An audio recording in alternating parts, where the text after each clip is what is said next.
जीवन को मंगलमय बनाना चाहते हैं तो भगवान शिव का विशेष प्रकार से पूजन करें।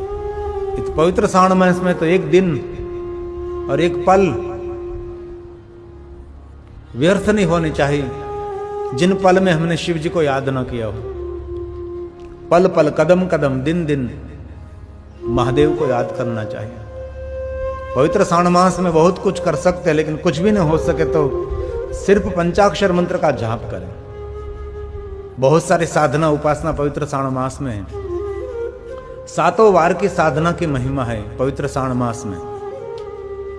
इस पवित्र श्रावण मास में 7 वार की महिमा भी पवित्र श्रावण मास की महात्म्य कथा में कहा है। स्कंद पुराण में विशेष प्रकार से पवित्र श्रावण मास की बहुत महिमा है। गुजरात में 15 दिन पीछे श्रावण मास शुरू होता है और गुजरात के बाहर 15 दिन पहले गुरु पूर्णिमा के दूसरे दिन पवित्र श्रावण मास का प्रारंभ हो जाता है। नदी में से जल लाकर भगवान शिव जी को जलाभिषेक करते हैं। भांति भांति जंगल में से वन पुष्प लाकर शिव जी को पुष्पों का श्रृंगार किया जाता है। पंचामृत से भगवान शंकर का स्नान, महादेव का अभिषेक कर सकते हैं। कुछ भी नहीं हो सके शिवालय जाकर आराम से बैठो और भगवान महादेव को याद करे, पंचाक्षर मंत्र का जाप करे, मन से शिव जी का अर्चन पूजन करे, सफल जीवन हो जाएगा। कुछ भी ना हो सके शिवालय जाकर सिर्फ आप मौन होकर बैठ जाइए। शिवालय में आपकी उपस्थिति समझो जीवन के पाप की निवृत्ति है। और ये गांव भी ऐसा नहीं, कोई शहर ऐसा नहीं जहां महादेव जी नहीं विराजते। सभी शहर में, सभी गांव में, सभी स्थानों पर शिव है। इसलिए शिव की शिवालय में उपस्थिति उनको कहते हैं दुख की निवृत्ति। बहुत कम लोग ये लोग जानते हैं। आपकी खिड़की पर आप बैठे रहते हैं, आपके डेले पर आप बैठे रहते हैं, आपके दरवाजे पर आप बैठे रहते हैं। विदेश में रहते हैं उनको तो यह अवसर नहीं मिलता, क्योंकि विदेश में तो शहर शहर गांव गांव में से स्वतंत्र शिवालय नहीं मिलते। लेकिन जो भारत में रहते हैं वो तो कितने भाग्यवान हैं।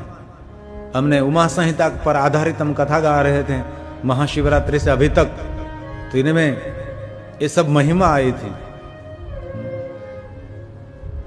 कि भारत देश की कितनी महिमा है। भारत देश की जम्बूद्वीप, भारत खंड कितनी महिमा है। भारत में जन्म मिलना कितना। हमने श्लोकों के साथ शिव महा पर आधारित इस वस्तु को हमने विस्तृत समझाया था।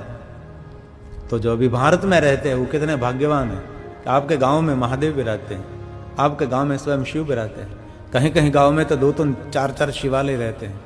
कहीं कहीं शहरों में 100 से ज्यादा शिवालय रहते हैं। ऐसे बहुत सारे गांव हमने देखे हैं कि बहुत सारे शिवालय होते हैं। और ऐसे बहुत सारे शिव भक्त हमने देखे हैं, सुबह में जल्दी प्रातःकाल निकल जाते हैं, एक एक शिवालय का दर्शन करते हैं, परिक्रमा करते हैं शिव जी की। तो टेलीविजन के माध्यम से जो कथा का श्रवण करते हैं, बहुत हृदय से आदर के साथ हम साधु के रूप में कहते हैं, आप और आपके परिवार का मंगल और सुरक्षा चाहते हैं तो विशेष प्रकार से महादेव का भजन करें।